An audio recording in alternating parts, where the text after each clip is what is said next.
It's rock and roll!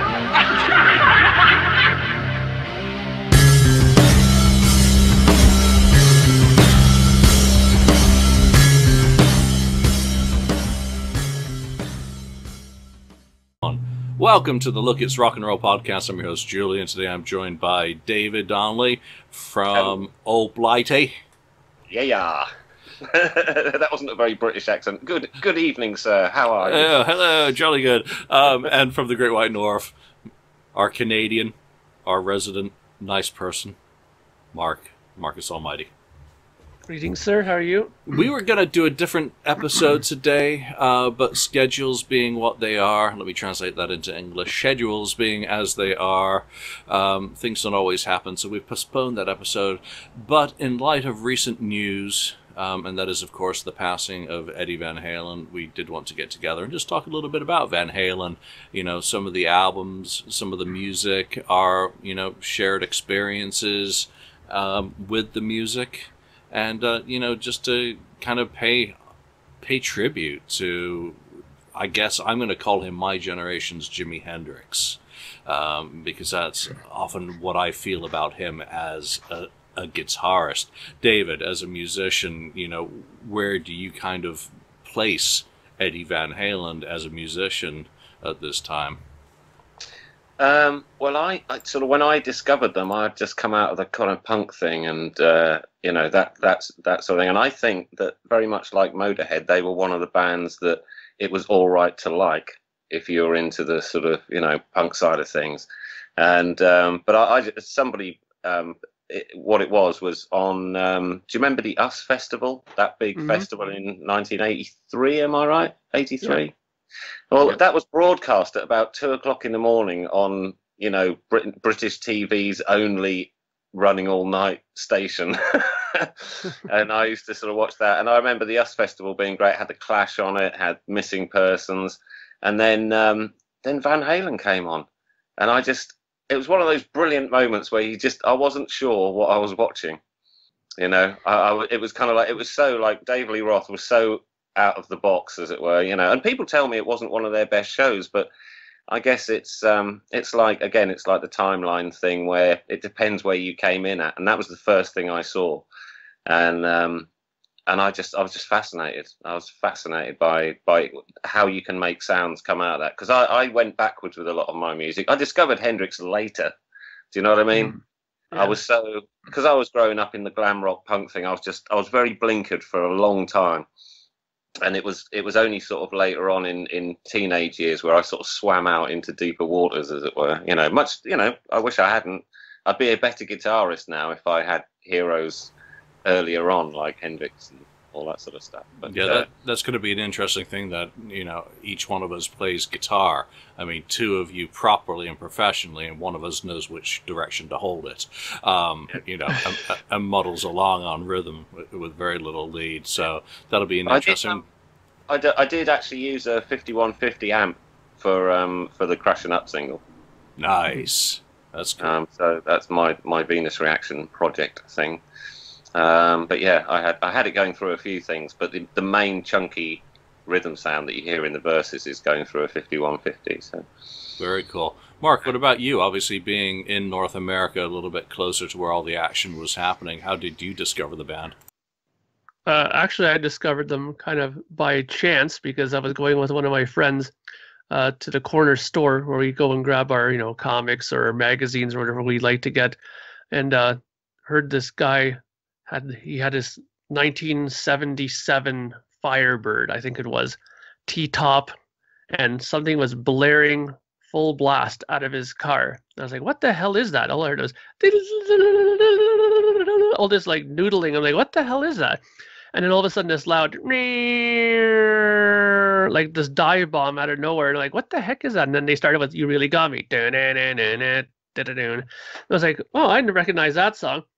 And then I finally went back home later, and I told my sister, the infamous older sister, I told her about this music that I heard out in the parking lot by the store. And she's like, oh, you're talking about Van Halen. I go, Van who? I had no idea who it was back then. I was pretty young. And she goes, yeah, Van Halen. She goes, I have the record in my room. So I went and looked for it.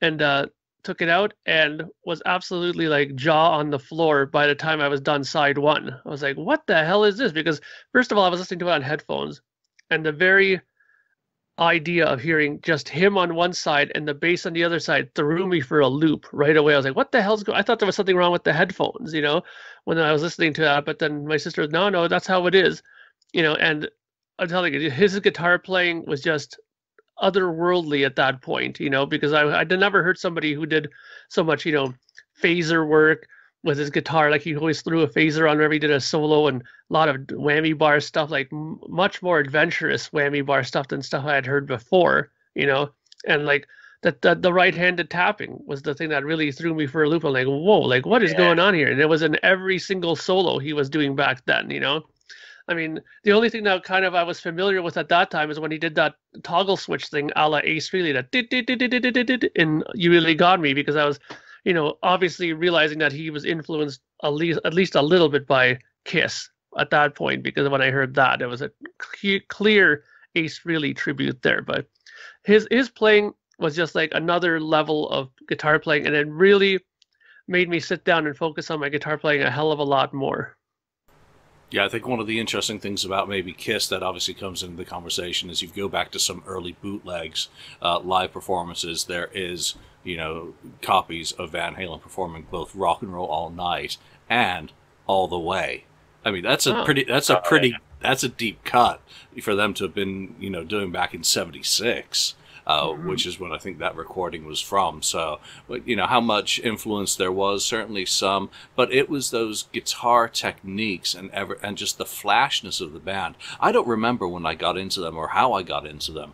I'm thinking it was Diver Down, because I remember having that cassette very early on after lifting it out of someone's car who'd left the window open. But also being of the MTV generation, and of that age, 13, 14, when videos were really becoming big, I'd really gotten into Def Leppard and Quiet Riot and Twisted Sister, and I remember Hot for Teacher, and I think Jump was out by then, and those videos being in rotation. And it was impossible, especially hearing stuff like Panama or Hot for Teacher and the intros and the guitar work and just the pyrotechnics of all of that material, that he was a guitarist that was several steps above all those other guys, even by that point when you had some of the guitar heroes like Jakey Lee's, George Lynch's, Warren D. Randy Martini. Rhoads. Well, yeah, Randy. I missed the Randy completely because I was listening to John Lennon when Randy was alive. I hadn't made, and Men at Work, I hadn't made the move into hard rock at that point. So, Duran Duran was my music until about '82, with the Beatles stuff. So I never experienced Randy when he was alive. So he doesn't get to be on that same level for me, just because there weren't MTV videos in rotation with him really in them, where you had these other guys posturing, but none of those guys, kind of brought all of these techniques together. And I think you mentioned that, he would do a lot of the same stuff in solos. To me, that was all new. And just all those techniques thrown into one kind of kitchen sink was, impressive, is still impressive. I'm glad in some ways that I've revisited so much of the catalog during the past week. I went heavily back into the Van Hagar era, actually, because that was an era that I neglected as a fan because I didn't like Sammy Hagar particularly. I didn't like his voice. I still don't particularly like his voice in Van Halen. I think I've said it a few times that I think he sounds like Chris Rock as the zebra in Madagascar, and just annoys me. And I kind of started dropping off as a Van Halen fan when he came into the band. My first ever concert was, of course, David Lee Roth, so that kind of shows the direction where I went. And I remember that they broadcast the New Haven show in 1986 on radio, and I remember sitting up waiting for it to come on, and then pressing record on my cassette deck, my little single speaker tape player, and going to sleep. Waking up the next day and it had recorded, and starting to play it, getting through a couple of songs. First one was a Sammy Hagar song, which I didn't know at the time, and then into other stuff, and I was like, what is this garbage? I ended up taping over it. I just did not like it at all. I did later get OU812, which I do actually like. But I'm going to focus this conversation today on album by album. We're going to stick to David Lee Roth. We'll talk a little bit about Sammy Hagar and that era, but focus on the Van Halen that people do most kind of resonate with. Oh, also, one of my first ever bootlegs was actually a Van Halen one, because I went down to our tape shop and they had Ozzy, and they had a Van Halen one from the Fair Warning tour. So, Mark, let's start with the first album, Van Halen One, 1978. And your thoughts about the album, your favorite songs from it as well. We're not going to do any least favorites because we're celebrating Eddie. Yeah, well, I mean, for me, this to me is kind of like a holy Bible kind of recording for me, because when I first got it, like I said, it was such a huge impact on me. It was unbelievable how much it affected my guitar playing from then. I mean, even my friends were starting to tell me, like, you're starting to put tapping in every single solo you're trying to do now. And I'm like, yeah, I know. It just rubbed off on me so much that, I couldn't really help it. I mean that opening of, Running with the Devil, Eruption, You Really Got Me. I mean, right there, that's like, you gotta look for Oxygen after that. Like, it's such a hard hitting threesome after that. And then, Ain't Talking About Love and I'm the One. Actually, I'm the One is one of my favorite songs off that record, easily. That, and I've always really liked Atomic Punk. That was one of the songs that for the longest time as a guitar player, I was always like, what the hell is he doing at the beginning of that part, And then finally it kind of dawned on me one time when I had my old, I don't know how many guitar players have to remember this, there was this unit called a Boss ME5. It was a little unit about this big, and it had like the built-in Boss effects, like the flanger, compressor, digital delay, and reverb all in it. And I remember one time I accidentally hit the flanger setting on there, and I was talking to somebody, and I had my hand on the guitar, and my hand rubbed up against the strings, and all of a sudden it did that. I was like, oh, wait a minute, what the hell is that? And then it dawned on me that he's just rubbing his hand on the strings and making that noise, but he was using a phaser, the Phase 90, right? So it was things like that I'll always cherish this album for, like just discovering little techniques here and there. His harmonics that he would do, harmonic dive bombs, where he would just dive it out and slack the string and then hit a harmonic and bring the bar back up to get this really high pitched, like, woo note coming back up the other way.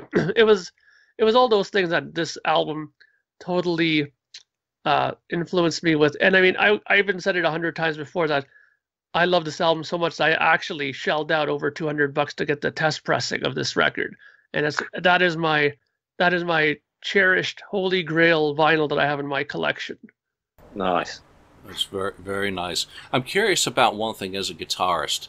How much did Eddie's tone kind of mean to you? Because when we go back and listen to the Zero demos, the stuff that Gene Simmons produced and recorded, he had a quantum leap between there and actually recording the album and the demo sessions that he did with Ted Templeman, where he his homemade Frankenstein guitar was one thing. Talk a little, David, I'll go to you after Mark, about, the guitar sounds and kind of their impact on you. Well, I mean, that's the one thing I've always admired about Eddie, is that even from this record here, number one, to this record here, there was a noticeable shift in his guitar tone. I mean, he never had that same guitar sound that he had on Van Halen One again. That one was very more preamp, like preamp tube distortion on there. And it was really like more fuzzier and up front more. And it was really like, wow, like it was a lead guitar player's dream, that tone. Whereas on that one, Van Halen 2, he seemed to have like backed off on the distortion a bit and used more of the preamp, more of the power amp tube stuff for the distortion, and it was more fatter and a little bit more rounder and a bit more warmer. I mean, and he kind of needed that for songs like, Dance the Night Away. You don't want to have it such a, you don't want too buzzy a sound when you're playing that kind of a song, right? So I definitely found that his tone changed from record to record to record. And the thing that always shocked me about his sound was that he'd never used a distortion pedal. Like, that to me was like, what? Like, he never used a distortion pedal. And that to me was one of the biggest revelations that I learned about Edward Van Halen, is that to him it was like, there's no point in using a distortion pedal. You need a good amp and a good guitar, and you need to have, the hands to know how to do what you're doing, right? And when you have that, you'll get the sound, and you'll get your sound. You know what I mean? And I've always admired him for that, and I've always believed in that, because for me, I went down that road very late in my career, where I stopped using outboard distortion pedals unless it was for something specific, right? But for rhythm playing, I tried to go nothing but just heads, tube heads, and that's it. And sometimes you needed those old ones, you needed to crank it to like ear bleeding levels. But luckily now you can have other amps where you can buy 5-watt tube amps, and you can crank those, and it's not going to kill everybody, right? So, but it's one of those things that I've really admired about him, is that he was constantly experimenting. He never was one of those guys who just got his sound and sat with it for 20 years. There was always little adjustments here and there. Like, look how late in his career he introduced the wah pedal into his lead playing. It was not until, at least for Unlawful Carnal Knowledge, that I heard a wah pedal in a Van Halen song. You know what I mean? And most guitar players, they bring in everything in the kitchen sink on record one. He never did that. He started doing things later. He brought in the Eventide Ultra Harmonizer later on into his sound, and all kinds of things. He changed amps in the Soldano. He left the Marshall. Like, I could go on and on, but I want to hear David's opinion on this too, so I'll shut up. Yeah, there's a pretty punk ethos on that first album, Plug In and Play. David, your thoughts on the first album? Well, I could probably do a very long TikTok video where I just mime to everything Mark just said. I was sitting there thinking, yeah, me too. Yeah, that's me. Yeah, and that. Which is, it's, Running with the Devil, and then Eruption. It's a bit, I don't know whether I've heard a studio guitar solo on a record before. Where it's just like that one is a guitar solo. Maybe I'm missing out. I don't know. But that's the first time it was like, and this track is called this, and it's just this guy doing awesome stuff. But yeah, there's so many techniques in there that I just copied from watching that US Festival thing, and then finding out a bit more about Van Halen. Because, like Julian said, we were going to do a different episode, which we'll do at some other point, and we wanted to get together again. And I'm that sort of. There's so many people who were upset to hear that Eddie Van Halen had died. And I think one of the reasons it was so far-reaching is there's people like yourselves who know pretty much every track off every album. And I've got every album, don't get me wrong. But I know the first one back to front, and it goes a bit podgy in the middle, but I still got them. And I just like listening to Van Halen. Do you know what I mean? I like watching... I've lost count of the amount of times I've watched that that US Festival, the US Festival '83, and then the DVDs that came out with Hagar on and stuff, because I don't mind the voice, and it's one of those things where it's not like Kiss or the Pistols or something like that. I can't tell you who engineered the B-side of their Japanese only 7-inch or whatever. Do you know what I mean? So. My favourites when I got Running with the Devil, what a Kickstarter, and then Eruption, as I said. I learned I asked a friend of mine, how's he doing that thing with it? Even though I'd seen the videos and stuff, I couldn't quite. And then the finger comes over, and it is just that, because I was a drummer at the time, I knew what triplets were, where you just go huggada, huggada, huggada, huggada, huggada at the end of a song to make it sound cool. And so all you're doing is triplets with your fingers, aren't you, Mark? Yeah, that's exactly it. Yeah. I mean, Paul Stanley does it really well in the Animalized live video, where he does his little talky bit and he goes and so it's just triplets there, and things like moving the pick so that it's scraping the string rather than striking the string, and you get all sorts of harmonics and crazy. And if your amp's really loud, it shouts at you, you know. And all the touch harmonics as well, finding out on each string where all the sort of things, and knowing that if you dive bomb a string and then touch your finger as it's coming back up, it'll scream, you know. Yeah. All that sort of stuff. I mean, it was just such a... I went from Steve Jones and sort of Robert Smith to that, you know, and suddenly it did open up a world of just of getting really back into rock music again. That was, you know, it was something that I thought, right, I like the goth stuff that came out of the punk thing, you know, because I still liked it dark and heavy and all that sort of stuff. But it was watching that US festival. I'd never seen, literally never seen anything like it or heard anything. It was a brand new sound. It really was, you know. And yes, there were guitarists like, say, Alan Holdsworth or whatever that had done tap in and stuff like that, but not taking the ball and run with it like that guy did, you know. And I'll just give you a little quick story before in there. You know, do either of you know who James Stevenson is from Gene Loves Jezebel? And I've heard of the band, yeah. And basically he was the guitarist in Glenn Matlock's band when I was drumming in it. And he was asked, because he collects guitars and he has a guitar shop in London, and he was asked to work out the costs of them for insurance purposes. Okay, his Van Halen's guitars, right? And he told me this on the plane back from a tour, and he said, you know, a lot of them were quite easy and what have you. And then he handed me the one that's behind Julian. What's the name of it again? What do they call it?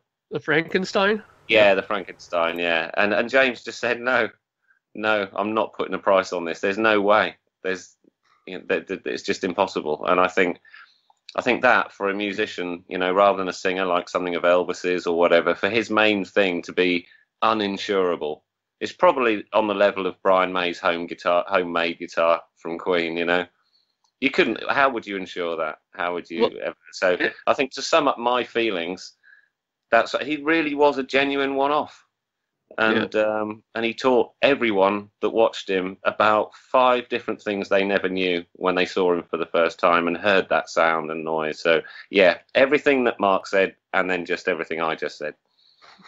You know, the funny thing that what you just said there about it being uninsurable, that guitar, I remember I just watched a video not long ago where Eddie Van Halen was talking about that guitar.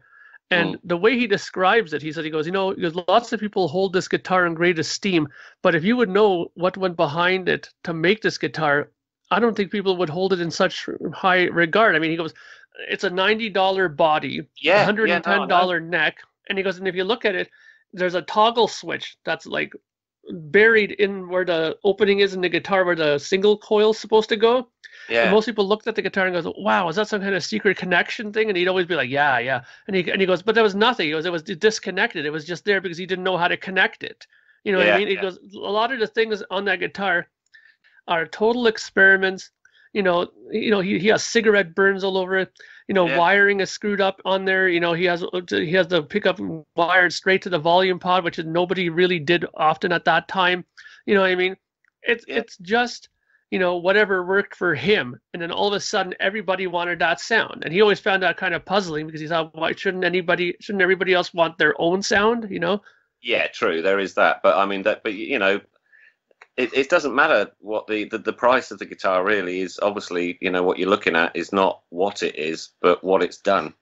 Yeah. And that's what it is. And what it did in the hands of one person, because obviously you hand a guitar to 2 different guitarists. They can do very different things with it just from their feel and their touch and their approach and their playing. I think what impresses me about him is that he created his own sound. A musician should know their instrument. I don't know whether they need to know it to the level that Eddie did with his Frankensteining, but it certainly worked for him to define it. Because even going back to 74, 73, and Mammoth and all that, you didn't get that guitar sound until, late 76, early 77. That wasn't part of his DNA. He was a player before he had the sound. The sound that comes through off this first album in particular, that it's his signature, came very late in the game after he'd been discovered because of his playing and the songs. So I think it's not just about him as a player.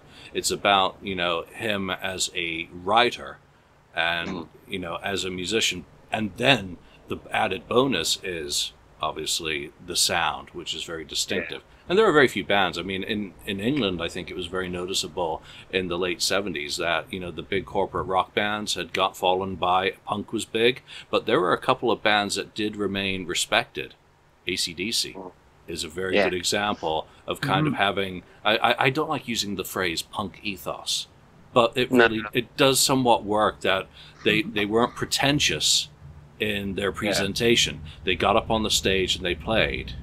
They plugged in and played. They didn't use a lot of accoutrements or fluffing to get across their musical message. And that, if anything, does hearken a little bit to the punk ethos of keeping it simple and not being a prat.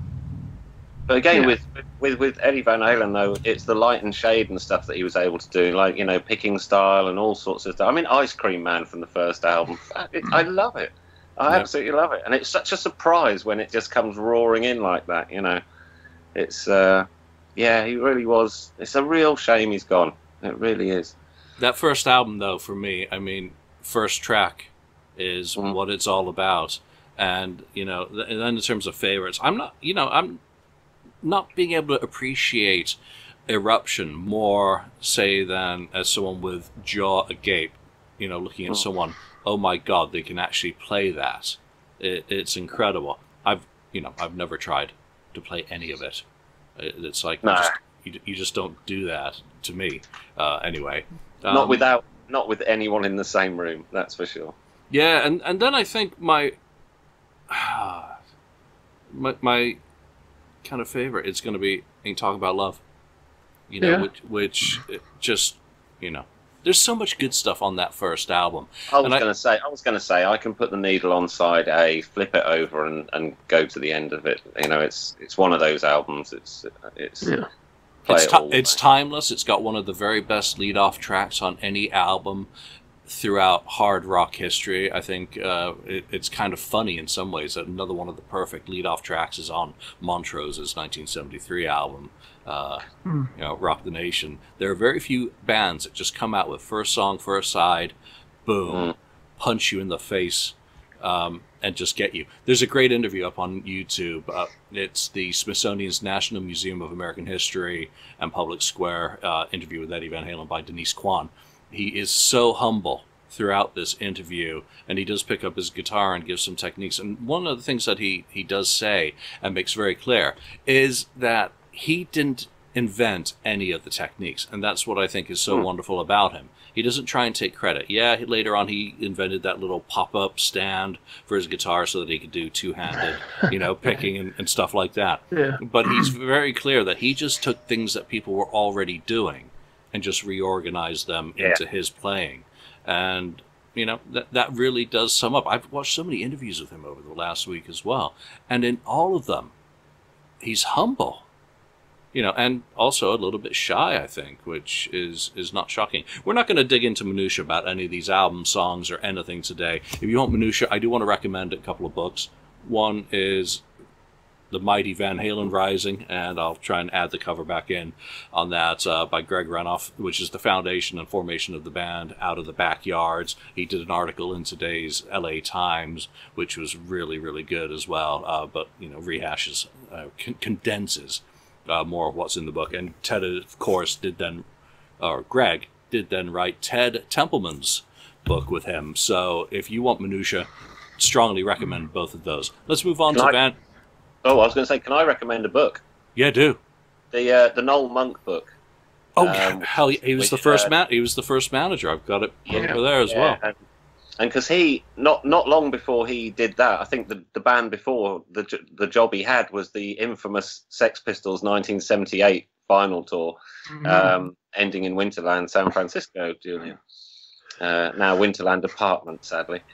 But yeah, he was the Sex Pistols tour manager, and then he became Van Halen's tour manager, and then I think manager because he'd done such a good job. But if you're lazy like me, go to YouTube. The whole thing is on audiobook there, and it's quite good listening to the guy. I always prefer audiobooks if they're read by the guy that wrote them, or the woman that wrote them.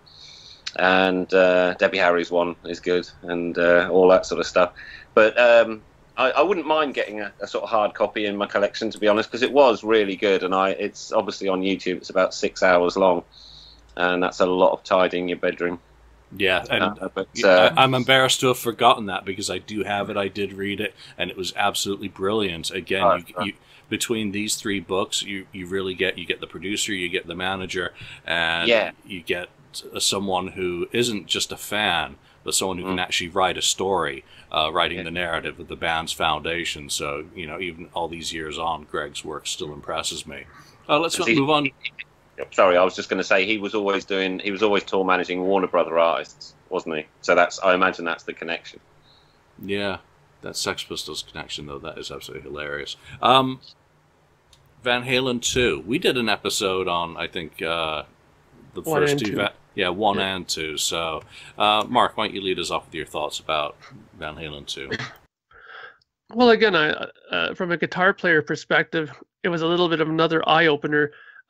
When I first got this album, I wasn't as hard hit by it at first, because it probably has the worst opening song on an album in You're No Good. I thought that was such a dull song to open an album with. It was just, what is this bass thing going on at the beginning? It was like just unimpressive to me compared to like how Running with the Devil started and that whole side. But there are some songs on here that are, good. There's some good songs. I always kind of looked at this album as, some people say the brother and the sister record. I don't look at it as the brother and sister album. I kind of look at it almost as like, Van Halen 1 was, that old cliche of, you have 20 years to make your first record and, 5 months to make your second one. Is very apparent in this one, because it just seems like an attempt at Van Halen 1, but much more not as good as the first one. I mean, Somebody Give Me a Doctor is good, and Beautiful Girls is a good song and stuff like that, or DOA is an awesome song. But I mean, then you have Spanish Fly, which is clearly like another attempt at doing an Eruption, but on a classical guitar, right? And I like it. There isn't a Van Halen album that I don't like, but clearly to me, it didn't have the same impact to me as Van Halen 1 did. But again, the guitar playing is fantastic in this album. Whereas on the first album, he did a lot of like the harmonics on the fretboard. On this one, he did a lot more of the kind of natural tapped out harmonics that I would tap on the board a lot more on this. And he wasn't as whammy bar happy on this. I mean, he used it quite a lot on here too, but I just found in the first record he was a little bit more overboard on some of the techniques that he had. But it's good. It's a good album. It has Dance the Night Away, which is probably one of their bigger songs at that time as well, right? So you got to have to kind of look at that record and give it props for that as well. But I don't want to talk negatively about it, because we're supposed to be celebrating Eddie, and I think he didn't do anything wrong per se on this record. I just think it was a matter of they didn't have as much time, because they were so popular at the time. I'm pretty sure they had Mr. Record Label guy going, hurry up, guys, we got to get you back out on the road again. So, make that record, get it out there, So I think there was a little bit of that happening, and maybe that's why this record was the way that it is. Yeah, I think you nailed it. They came off the road, went into the studio, so didn't have as much time. I didn't have this in my CD collection for many, many years. I'd had it on cassette in the 1980s, and it was just one of those. But I was always stunned that Dance the Night Away is not a cover. That they didn't just replicate Van Halen 1 and go for, well, that sold 2 million copies by the end of that first year, and just do the same thing again. That they were brave enough to do a Spanish guitar solo, to use some of the songs that hadn't been recorded for the first time, which we didn't know at the time, obviously, and I didn't know for many years. And to lead off with You're No Good and Dance the Night Away. So they broke out of that mold and weren't afraid. My favorite on this is Somebody Get Me a Doctor. It's not surprising, probably, that it's the first really kind of rocking song off the album on that first side. But Dance the Night Away is kind of undeniable. I mean, that's, kind of makes me smile. David? Yeah, I'm with you. I'm kind of with you on there. Dance the Night Away would be my favourite track, and it's funny you should say about it not being a cover. I wondered whether it was like a song like You Really Got Me, but I hadn't heard it, because it seemed quite out of sorts. But I liked it, because Ice Cream Man is out of sorts with general things. I didn't know where they were going with it anyway, because you got the first album, which really does stand alone. It's a hard one to put anything against, I think, just in my humble opinion. But I do like Dance the Night Away, and Somebody Get Me a Doctor. But I like DOA as well, so we're all on the sort of same ticket. And I don't think it's not. I can still probably just pop it on and have it going. There's not a skip track for me personally, but those would be my three favourites. And being in England, you were still having to hunt these things down a little bit, really. It wasn't they weren't all over the radio for sure. That happened with one of the other albums we're going to discuss. So yeah, Britain's not always on the quickest of uptakes when it comes to importing American bands. No. Better at originating in many cases. Yeah, so again, it's a good album, and they set the bar so bloody high with that debut. Where do you go from there? Usually, there's only one direction, because you're not even going to plateau. But I think being objective and critical about it, that they managed to at least plateau the album. All right, let's move on. 1980, which means Women and Children First. David, I'm going to start with you for that one. I think it's a great kick-off song, and the Cradle Will Rock. No, how are you? I love it. I think it's really good. I love. I suppose because me and Mark are both kind of producers. Well, we are producers. Sorry, I don't know why I said kind of. We are producers. But I always think about track listing. The one you kick off on, and the last one on side one that makes them turn over, and then the first thing to hit them on side two. I always think vinyl whenever I'm producing stuff, and I really like the way this goes. I think the track listing is good on this, but I have to say it isn't. Looking at it now, because I've written down the tracks, and there are some I can't remember. Romeo's Delight, how's that go? I can't remember how that goes. Isn't that with that 12-string guitar thing?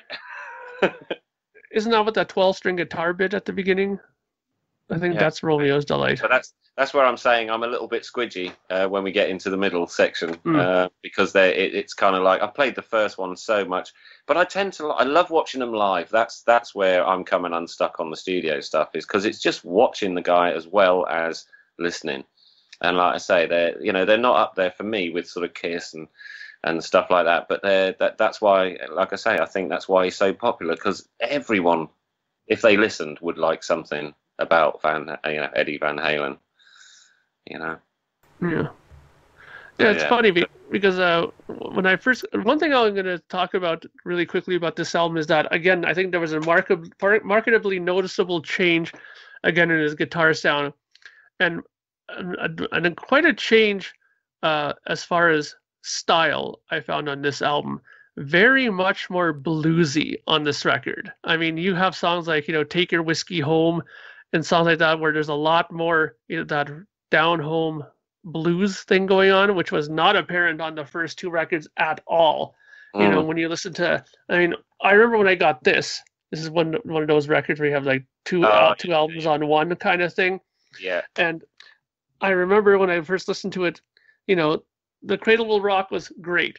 And again, it was one of those songs where at first I was like, that intro, that's not a guitar, is it? And I was listening to it, and then years later you figure out it's just a Wurlitzer piano through a distorted amp. You know what I mean? So, but the first side of this record, I always thought was Van Halen turned up to 10.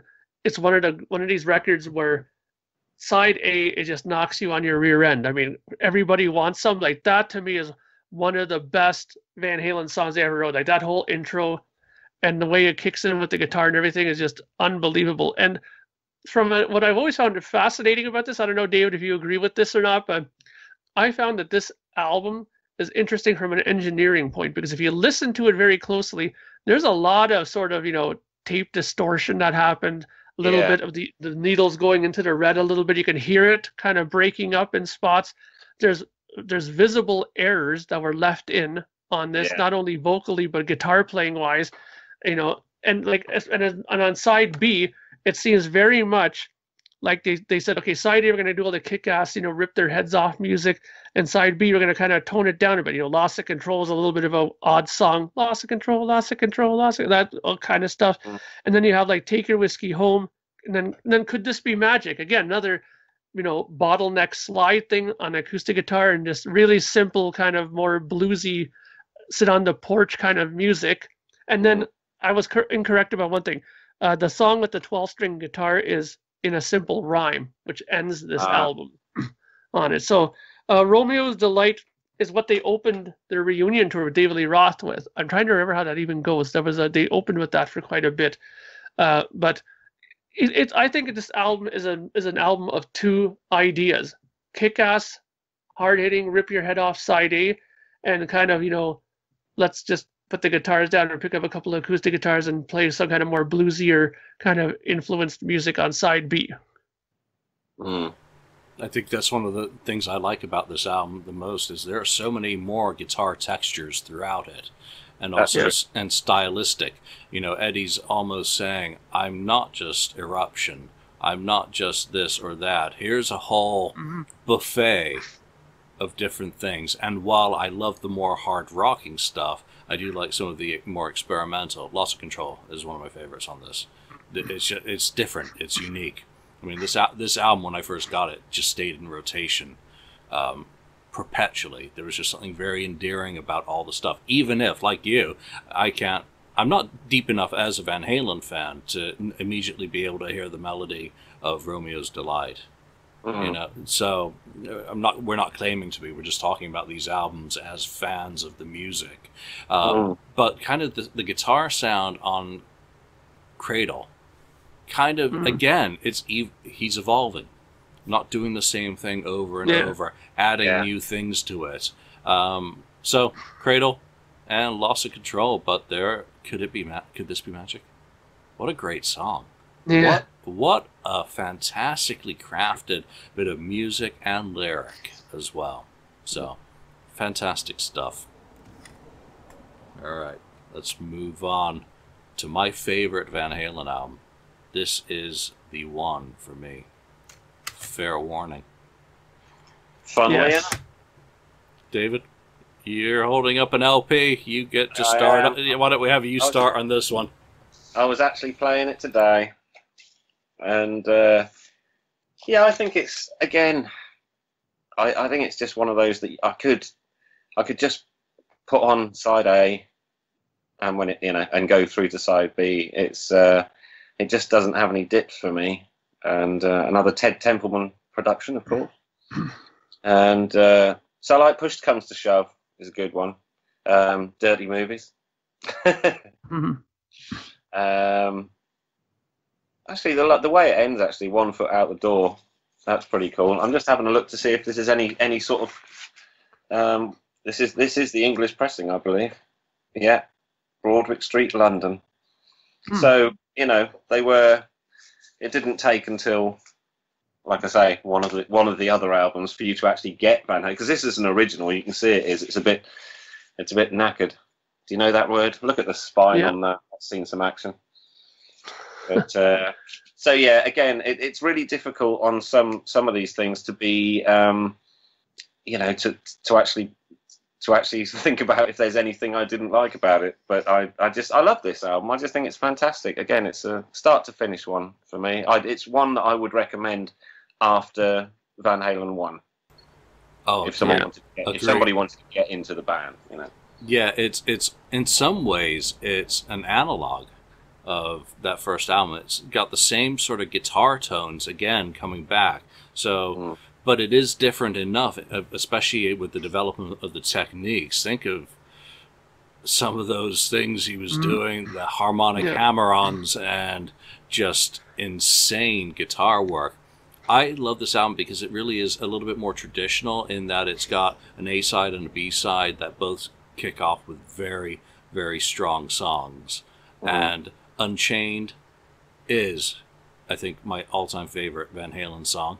It is the only Van Halen song I have ever tried to play on guitar and look up the different component parts of it to figure out kind of how that tabulator thought Eddie was playing them, which is often completely wrong from how the guitarist is playing them. And it's just an absolutely insane album in terms of its guitars. I think it's a high point in many ways that he is now fully evolved in that style. Here you have as, the birth on the first album. This is the fully realized version of that guitar playing and those techniques with very, very well crafted songs and incredible, just perfect production. So recapturing that, everything that made the first album special, I find is recaptured here. This was the album I reached for when I heard of his passing. It is the album I am most likely to play if I am found playing a Van Halen album, which, with all the other music going on in my life, is not as often as it should be. Mark? Well, this album really reconnected me with them, because I remember when I first heard this record, having heard Women and Children first, and that I was like, okay, this is good, but being a kind of young guy at the time, the kind of bluesy stuff was kind of little like eye rolling at the time. I didn't have the full appreciation of it that I do now, right?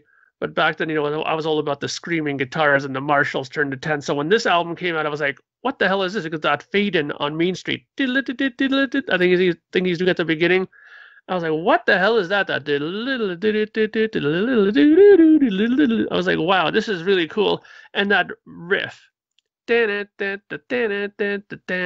was so simple, but so cool sounding. I was like, wow, that sounds really cool. And again, his guitar tone changed a little bit from Women and Children first, but again, it was more squishy and marshmallowy. It was a little bit more like compressed a bit, but it sounded so good. It didn't sound buzzy at all, or be in a jar kind of sound or anything like that.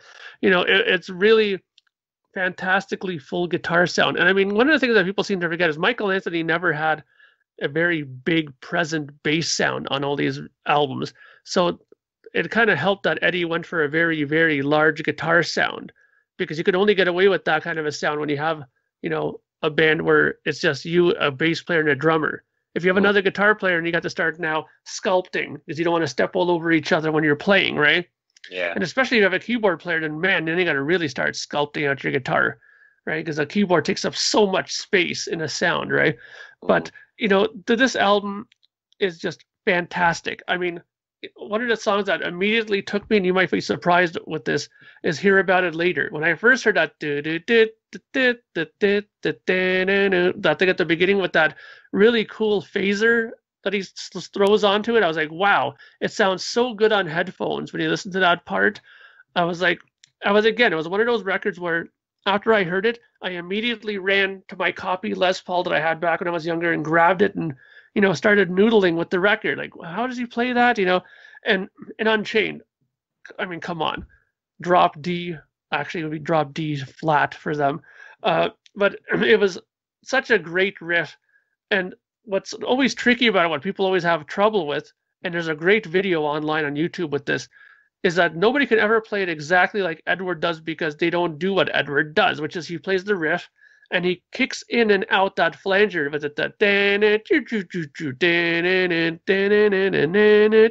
kicks it back in. You always see him kicking it in and out while he's playing the riff. Nobody does that when you see them play it in cover bands. They just either turn the flanger on, leave it on during the whole thing, or just don't use it at all. And then both ways it sounds wrong, right? So it's all those little things that I love about Eddie that he does. All these little techniques and little things that make the sound what it is on the album. And then, right in the middle of side 2, you have So This Is Love, another great song. I've always loved that. And again, for all you mixing people in audiophile, put your headphones on and listen to that. The bass is right here in the middle, and it starts to do, and all of a sudden it starts going into your ear over here. They're like, what the hell just happened there? And because they're panning it, because they're going back to that traditional Van Halen panning, right? Eddie on the right and Michael on the left, right? So I love it. But the thing that was the biggest shocker for me on this record was Sunday Afternoon in the Park. That whole thing was like, whoa, what the hell is this? Like, it was the first real introduction of a keyboard for a Van Halen album, and that's where you start going, what am I going to hear on the next record if I hear this now? Because usually at the end of a record, when you start throwing on songs like that, sometimes it's a little like, hey, wait till our next record comes out. Wait till you hear what we have in store. But One Foot Out the Door is one of those little, really quick rocking songs out the door there, and it's a good way to end the record. But I always thought that Sunday Afternoon in the Park was a very secret message to Van Halen fans, like, don't worry, there's more keyboards to come. I didn't catch that at all, I must say. I know that never occurred to me. That No? Nah, that's weird. I see what you mean now, but like I say, it's it never struck me as odd that there was suddenly a keyboard on a Van Halen track, because it wasn't like Queen always used to put on the back of their albums, no synthesizers until the game. And then they said this album contains the first use of a synthesizer, So they weren't sort of saying it. So I was just, oh right, okay, But of course, yeah, I don't know. With not being a fan at the time, so I've got no perspective on that. I think again, when you go back and look at these albums sequentially, nearly 40 years on, then it's kind of easy to look at them and say, well, they're developing. Here come the keyboards. They're foreshadowing. At the time, who knows? Maybe other was considered. Let's move on into Diver Down, 1982. Again, what I think is my first album with Van Halen. It takes a lot of stick for having 5 covers on it. And you know what? I don't care, because it's got Intruder on it. Which is when we start talking about like loops and just studio creations and fun stuff, that and Pretty Woman are just so perfectly symbiotic. I could play those over and over and over, and there's just something magical about Intruder for me. And it's not to say that there isn't other great songs, because I think their version of Dancing in the Street is insane. I always loved Big Bad Bill. Always loved it. But that's quirky, like was on the first album with Ice Cream Man. But in terms of, guitars, there's not a lot that really kind of stands out to me, guitar-wise, throughout the album. Yeah, you got little guitars. Intro, you got Hang 'Em High, which has kind of your and the Full Bug, which are more, your traditional rocking stuff. But it's a little bit less, and I know the circumstances of this album dictated that there wasn't going to be as much origination. But when you look at what he did guitar-wise for the covers, Pretty Woman turned into, a rock cover. Yeah. I'll take it. And what a great way to end an album. Happy Trails, which I think they did back in the 70s as well. And they did live at the US Fest. I keep calling it the US Festival, sorry. US Festival, sorry. Yeah. Mark, dive her down, Mark. Yeah, this is an interesting record for me. I mean, I used to, in elementary school, this is interesting, I used to have a little cassette Walkman that I would bring to school, and I was seated in my class in the perfect spot where the teacher had me way in her peripheral vision, so she could only kind of see me when she's looking at the class. So I would sit there and put my headphones on during class, and I was listening to this album quite a bit. And the girl that used to sit beside me, she always used to look at me. She'd go, "What are you listening to?" I go, "Van Halen." She goes, "Can I hear it?" And I'd give it to her, pass her the headphones. And me and her would be listening to stuff. And that's how I got in shit once, because she would start cracking up when Big Bad Bill came on, right? And she looked at me, she goes, "This is so funny sounding," when the clarinet came on. That doo-doo-doo-doo-doo. She started cracking up, and then, of course, I got shit and sent to the principal's office for having a cassette player and listening to music while I should be listening.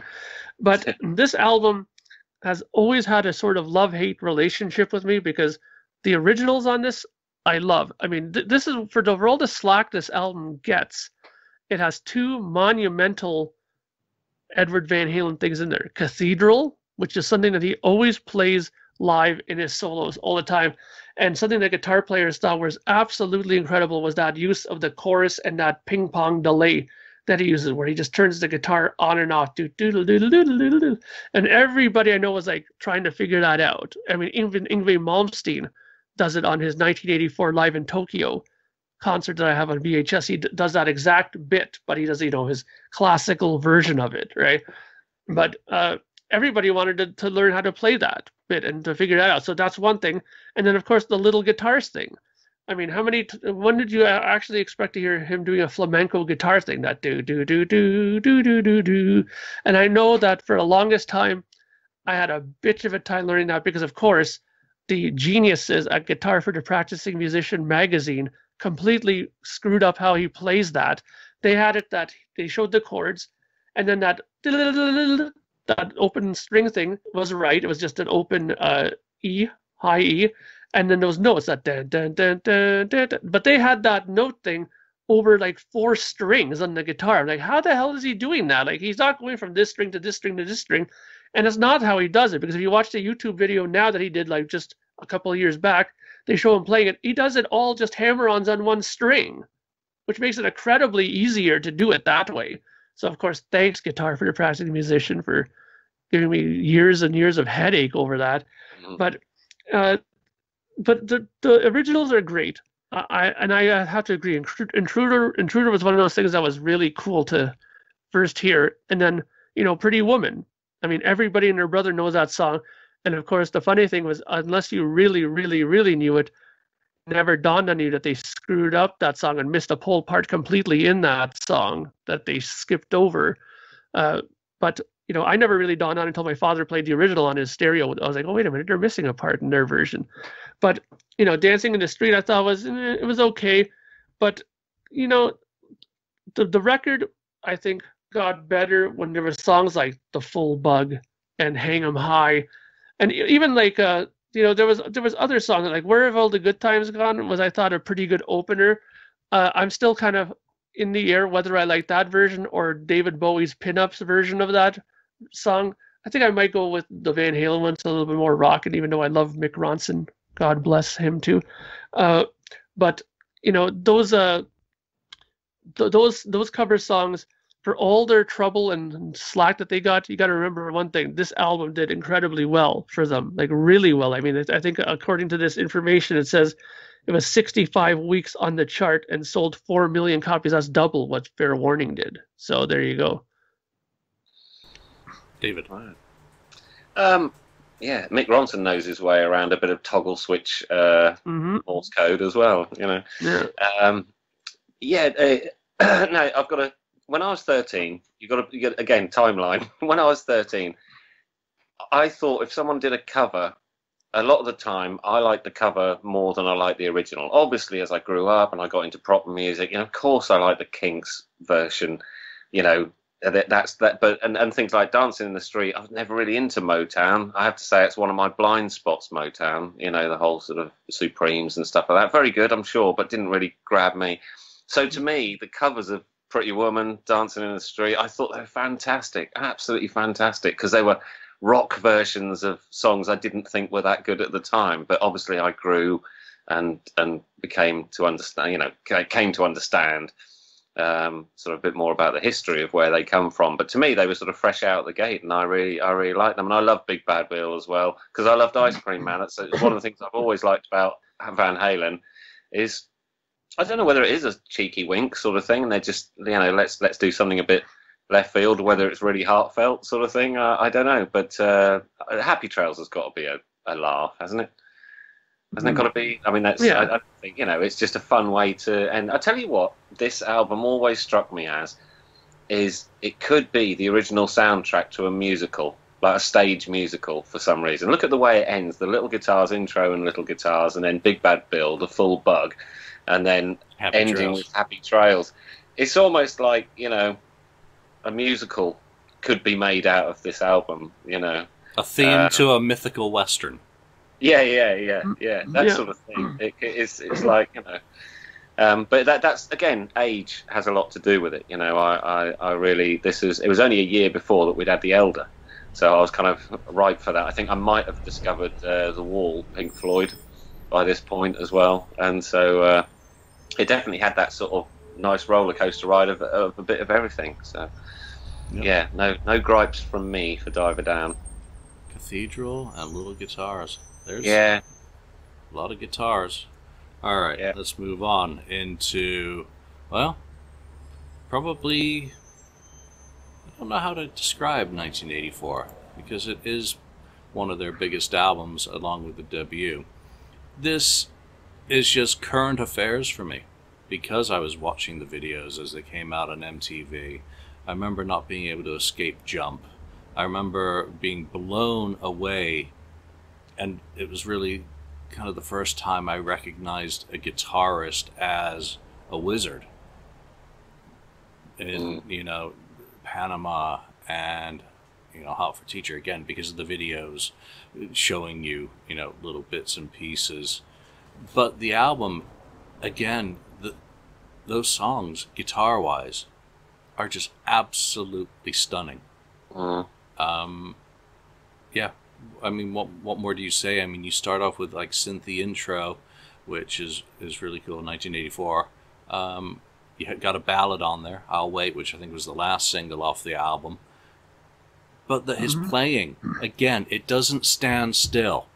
He's always doing something else, whether it's on the fretboard or also, I guess, the keyboards. So, an absolutely stunning album to this day. It's grown on me. I mean, initially I didn't like stuff like the last two songs, but now it's just like, it's 1984. It's kind of an exclamation to the band's career. David? Well, it was the first time the one thing, I don't know why I remember this fact or why I remember feeling like this, but I do remember that the US got it released a full month before England did. Was it January 1984? Yeah, I believe so. I think so. Yeah, and I had to wait till February, somewhere around the day. I just remember for some reason, I don't know, I must have seen it printed somewhere, but being, you know, quite ready for the next Van Halen album, and it didn't disappoint. And again, I don't want to be boring, but it's another one that I can go right through the whole lot. However, Hot for Teacher, as well as being a guitarist, you know, I'm a drummer, and what drummer doesn't remember the first time they heard the intro to Hot for Teacher? Because he starts with something fairly complicated, and you think, oh, that's pretty good sort of thing, and then he adds in like another 8 hands and 3 feet. I don't know. I can't play the beginning of that. I mean, not even with the double pedal and what have you. I mean, I know he sometimes went on stage with 4 kick drums, but how did he really play all 4 of them? I don't know how many legs he was claiming to have, but no, it's phenomenal drumming on Hot for Teacher, and let's not forget the video. Very, very good. Never will forget the video. Thank you very much. I can see it in my mind right now. Indeed, yeah, something the Darkness copied quite later on. Yeah, and Jump, here it is. It's the original. Nice. House of Pain on the B-side. But yeah, Panama.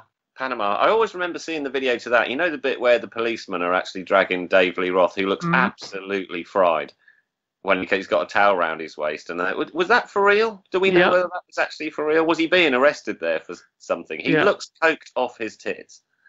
Yeah. Well, from what I hear, he was busted for what I heard.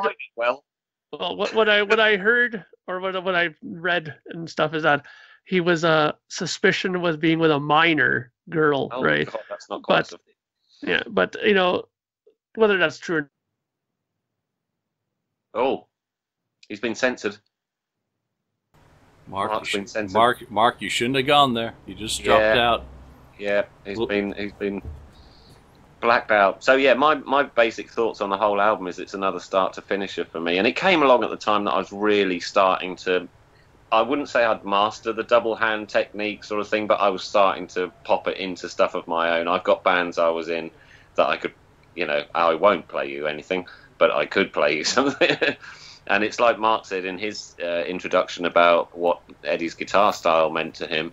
About, you know, you do when you learn something like that, you put it in everything, and I definitely overdid it. But I think it was the guitar solo to Jump was the thing where I mean, it's just an extraordinary solo. It's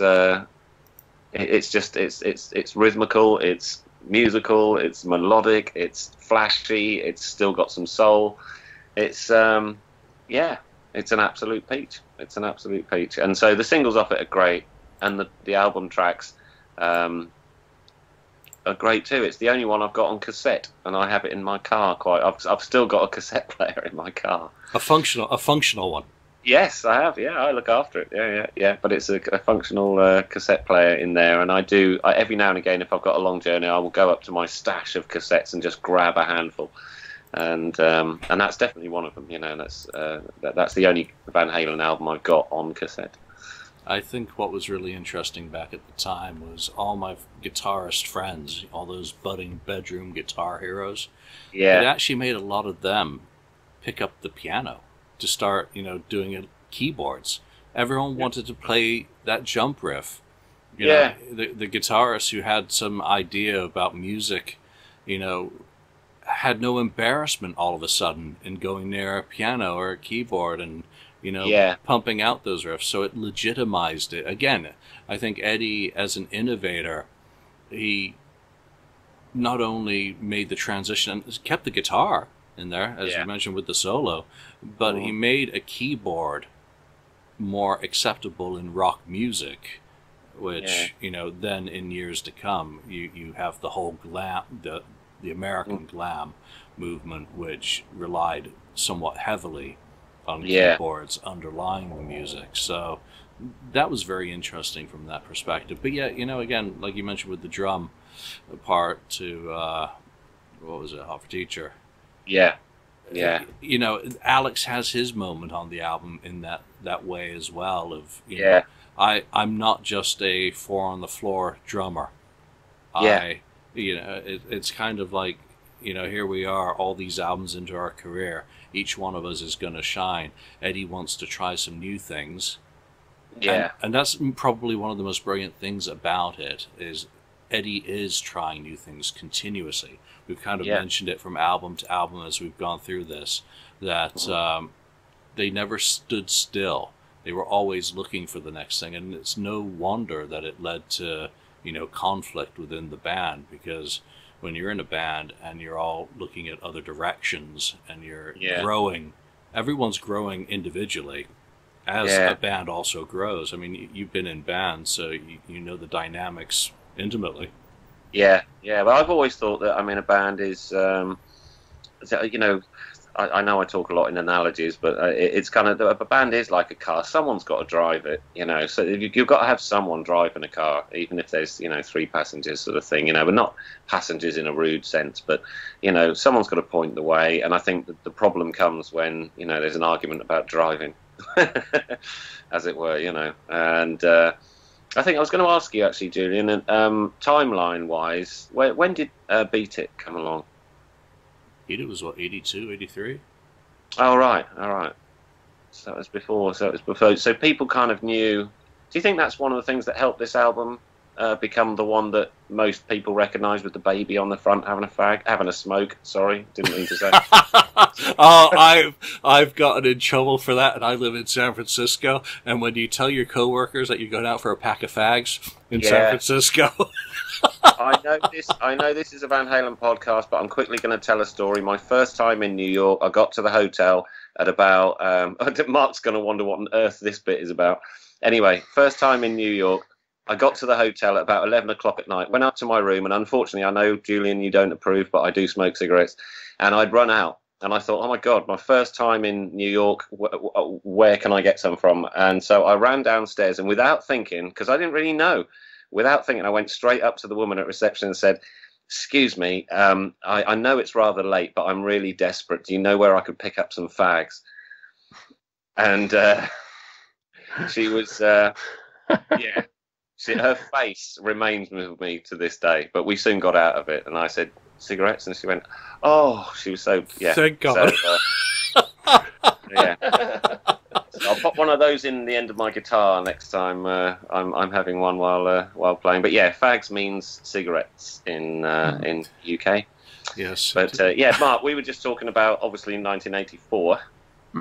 Yeah, and again, I didn't mind the keyboards. I have to say, I immediately, next time I stood in front of a synth, tried to have a go at it. Did you see that Wolfgang put on his Twitter? Not recently, obviously, a little while ago. Wolfgang put on his Twitter, "Look, this is the way to play it," or something, because people are always getting it wrong, he reckons, and he's actually shown you on a synth with that sound, with a camera above the hands, which notes to press. Yeah. Well, it's funny because that was one of the first times I heard like a proper Prophet keyboard. I think, or Oberheim. I think that's what he uses on that for the jump thing. And I remember on my keyboard, my Yamaha EX7, they have a similar setting on there. And I remember I was like, "Oh, this sounds exactly like jump" in 1984. And I remember I was trying to figure it out, and I got pretty close to figuring out the whole thing for jump. So that was a big moment for me. But this album is great. I mean, the only thing about this record I don't like is Alex Van Halen's Simmons drums on this. Just kind of. Yeah, everyone had a crack at it, didn't they? But it just sounds so like. I actually like it. I mean, that's the one thing I was glad about for OU812 is that he went back to a more traditional drum sound, but that drum sound though, let's be honest though, that drum, if they didn't have that drum sound, there would be no Hot for Teacher. That's the whole thing behind Hot for Teacher is that electronic sound. And it's funny you mentioned that because I was going to mention this, that there's a really, really great video on YouTube by this drummer guy who says that says that most people play it wrong, that beginning. Sure. And they're saying that everybody's playing it like they call it metal jazz, that and they said that's not the way you're supposed to play it. He said if you tab it out or show it on notation how it's supposed to be, he shows it in the video, like how the beginning part is supposed to be all done on an electronic pad, that right, and then it shows how you're supposed to kick in the bass drums in it. It's supposed to be like this really weird offbeat, like in between it, and the way he explains it, it's absolutely fantastic. But the way he shows how other drummers on YouTube play it, you can see right away what he means by playing it completely wrong. Yeah. That's fascinating. I'm going to check that out. I mean, not that I'm ever going to be able to replicate it, but I didn't know it was that. Again, it's one of those wonderful things with Eddie Van Halen as well, which is where he often gave you things where you just went, I have no idea how he did that. I need to see a video, or I need to, by just listening to it, you can't work it out. Yeah, and I mean, also the big thing we got to remember as well is that this is the time when Eddie Van Halen opened his own recording studio. And that's when the floodgates open. I mean, there's a great video online too where Entertainment Tonight or somebody like that went into a studio and he has literally shelves and shelves and shelves of 2-inch tape saying that I have so much music here that people haven't heard yet. It's unbelievable. My goodness. Which I think is going to be interesting. And if anyone's wondering, we have no plans of talking about Van Hagar, just because I think the core first albums are really where we celebrate Eddie the most. Maybe in another episode down the road we'll go into the other half of the catalog. But I wonder if it's going to be a situation like the Prince estate, where that vault is now opened and you start finding all these gems with Eddie bringing in other vocalists to just sing on his stuff. And then file it away, and nothing was ever done with it. I'm really fascinated to hear, what maybe does come out of the vaults, because we know he traded the 3 Kiss demos with Gene Simmons for the master tapes of the Van Halen demos. So, if nothing else, there were maybe plans to do something, or at least take them back under his control. At the very least, I know Gene had always, he'd torn up the contracts and let them go without any fight whatsoever when he couldn't get them signed. So I'm very interested to hear what comes up off the cutting room floor. Do you think? Sorry, do you think that will happen though? Do you honestly think that will happen, knowing that they've always been like They weren't into doing deluxe editions with extra bonus tracks and unheard stuff. I personally heard from a source that should know, I can't say who, that Eddie Van Halen particularly was really, really against stuff that hadn't been sort of passed and had been put away, demos and things like that coming out, which I guess is why it took the Simmons ones so long to come out. songs from the vault, not the ones he produced. You know? Yeah, but he's not here now. That's when this stuff starts leaking. Is once the person who had problems, doesn't it? Family wise, it depends, because a lot of families, obviously, like all of us, would obviously, we want to honour the wishes of someone. My dad was in a jazz band, you know, and I'd want to make sure that nothing happens to stuff. I always refer back to Zappa with this, because I know Frank Zappa had a kind of similar approach to it in some way, where some things got released and some didn't, and it didn't get released for a reason. But you know, once he passed away, and once the wife passed away, I forget her name now, but Gail, that's it. Yeah, thank you. Once she passed, now Amit and Dweezil are the head of the family now. You know, and Dweezil's all about, celebrating his father and stuff like that. And now that him and Ahmed have, patched things up with each other, I can see that them, releasing a lot of stuff could happen. And you never know. Maybe Wolfgang might, step forward and say, you know what, I want people to hear like these things. I hope so, because, the fans really, it's a sign of, how good he was, that people want stuff that isn't out. I mean, look at the amount of Bowie stuff that's come out over the last few years. It's pouring out. But that's the thing. The one thing that I want to definitely hear, I hope that they get it out, is that he's been known to do a lot of soundtrack stuff.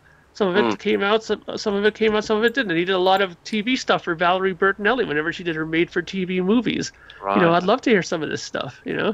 It may end up where it's a situation, like Rush, where we find out that throughout the Van Halen era, what went on the albums was pretty much it. And there weren't outtakes. And, it would be nice, if nothing else, to have these classic albums reissued, again with, fatter books, written, Renoff would be a great person to write those, to package them up. If they don't have additional stuff, maybe there are single mixes, just like there are with other bands. I would think that a song like Jump has quite a few different versions until he found the one that worked completely. But I think also that if his wishes are, that stuff does not go out, that, I wouldn't think that the family wouldn't, because he and Alex have been incredibly tight-knit throughout their career. Michael doesn't have so much of a say in any of that stuff. Wolfgang, will obviously, I think, probably do what's right for, his father, having had a close musical relationship with them. So I'm not worried about it. I know that a couple of days after his passing, stuff did come out. All the alternative stuff from A Different Kind of Truth. Just little tastes of it, were put up on YouTube, which was absolutely, fascinating, even to hear that latter era, Van Halen stuff. So I'm not worried. We've got stuff like the Van Halen demography of all the 74 to 77 stuff, and I think it also had some of the movie soundtrack material that he'd done. So there is a lot of stuff already out there. So if they can't, at least legitimize that, so that the family is getting money for all of those things that already circulate, then at least we already have it. Which as collectors and enjoyers of music is better than nothing.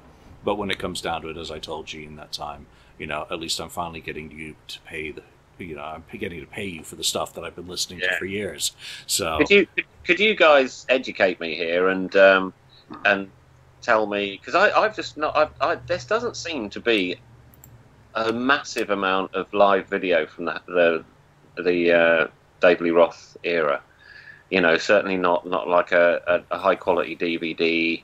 Largo. Or am I wrong? I don't think there's a few. Yeah, there's a few very good ones. I mean, Largo 82, I think, or is it 81 or 82? 82. It's certainly out there, but I mean, official. On a DVD released to. No. There's more like just like in-house stuff, like kind of how like Kiss had those ones. Remember, like the Summits, stuff like that. Buildings that have their in-house filming. There's a lot of those kind of things around. Yeah, because that was one of the problems with this band, that in their heyday they never did a live video, did they? Not until Live Without a Not a live album either. Yeah, there's no live albums ever until Tokyo. Yeah, and Tokyo Dome for David. So I'm hoping that there is stuff like that, and that's a good point, David, as well, that maybe in the archives is a live performance that I hope so. That they can throw fans a bone at Christmas time this year, because it would be it would be really nice, but it's so close to his passing that I don't think we're going to know anything for quite a long time. I think if nothing else, little bits and pieces will drip out because we know they were out. I think the Mitch Malloy demos, we've heard bits and pieces of. I think we've heard bits and pieces of the stuff that came from the album that was to follow, Van Halen 3. So who knows? It's going to be fascinating to hear. That I hope there's a box set though, like the Kiss one, or like, you know, some of the really good box sets that have come out recently of other bands that I really like. But we never had a Van Halen box set, did we? I don't think. Not that I'm aware of, and I don't see us getting any releases like, you know, Prince's Sign of the Times that just came out. Oh, you know. God, have you seen the vinyl version of that? Unbelievable. It's 14 vinyl albums and it is absolutely mental that you could go through something like that. And again, Prince is you know, I won't say a great analog, but he's a good analog, you know, with Eddie Van Halen in terms of creativity and just being able to go all over the spectrum and do it all himself. Well, Eddie was a singer originally as well.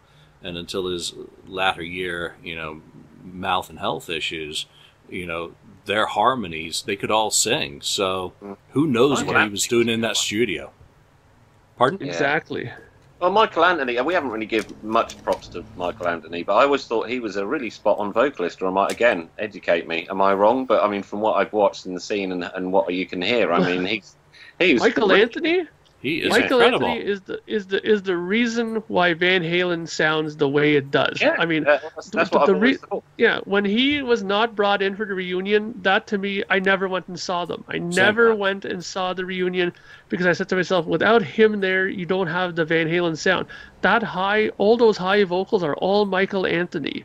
You know what I mean? And he was a vital, vital, vital part of the vocals. And I've been in the same room as his Jack Daniels bass, let me tell you. Cool. But you didn't get to play it? No, not allowed. No, there was a guard, was there? Yeah, and well, I didn't dare, you know. Mark, you touched on a great thing about the reunion. I did not go for the exact same reasons. Michael wasn't there. It wasn't anything against Wolfie. Because you look at that kid, he can play. And one of the videos I've watched this week is him playing Eruption on Frankenstein. I mean, how cool... you will never be as cool as Wolfgang Van Halen playing Eruption on Frankenstein. Another great video that I saw this week was not by anyone in Van Halen, but a bass rendition of Eruption. Down-tuned, no FX, just doing quick releases for the drops, and oh wow, you have to find it on YouTube. It is absolutely sick to see someone doing that. All right, let's leave our kind of thoughts with Van Halen there. But you know, Van Halen fans, hopefully over the coming years, you get to enjoy some new old stuff or reappraise your appreciation of stuff that already exists. Happens with every band. Or discover it. I honestly reckon there's going to be teenagers that have seen all the Facebook posts and stuff popping up, and there'll be a handful of kids all over the place, in every place, that'll go, well, who is this guy then? You know? And they'll have a listen. And I honestly think Van Halen will go down as one of the huge groups now that they cannot play again. They can't. They could do a tribute to him and have lots of famous guitar players come and do a song each or something, but they'll never be Van Halen again. They're completely done. I mean, the final show that was done in 2015, so the last ever Van Halen performance, was actually put up on Dime, and it's soundboard. You can hear David is struggling, Eddie is gone, and you know, it's done. Yeah. But I do think there's going to be a whole wave of people that, because of the amount of hoo-ha, because I've done it. I've seen that so-and-so from some band has, and I thought, I kind of sort of know them. Oh, that's a shame. And then I'll just check a little bit out or whatever, and you think, oh, why didn't I like this sort of thing, you know, or just discovering a new thing that you didn't know, you know. I really hope that they don't do a tribute where they have a bunch of guitarists come up and play Eddie stuff. I think that would be tacky. It would be awful.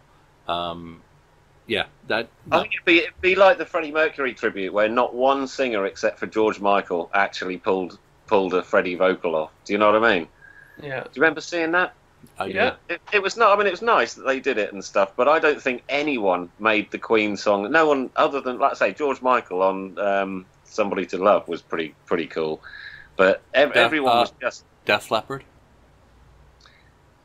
Because they didn't try to pull it off, because they'd done it before. They'd done stuff with Brian in '83 during the Pyromania tour, so that was at least a natural kind of thing. And I was only watching because it was Viv's, first kind of thing. Yeah. Yeah, but I just think if they did a Van Halen tribute and stuff, everyone would be just slightly more shit than he ever was.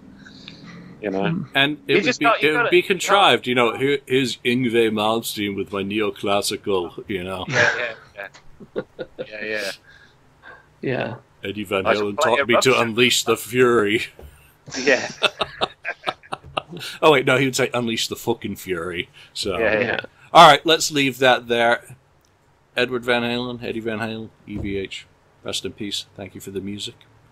And we shall all see you sometime in the future. So for now, take care. Bye. Take care. Thank you for watching or listening to this episode. Be sure to subscribe to us, like us, or even leave us a review. You can find us and join the conversation on Facebook.